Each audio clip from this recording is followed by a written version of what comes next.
যার জীবনে দুঃখ বেশি তার জীবনে নিয়ামত বেশি। আর একটু জোরে বলেন না। এবার হাজারো নিয়ামতের একটা নিয়ামত শুনেন, সূরা আর-রাদ আয়াত নম্বর 24 রব্বে করিম বলছেন, ধৈর্য ধারণকারীরা যখন জান্নাতে প্রবেশ করবে, শেষ ভালো যার সফলতা জোরে বলেন।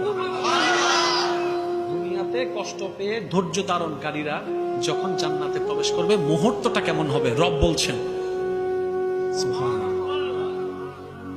সালামুন আলাইকুম বিমা সাবারতুম।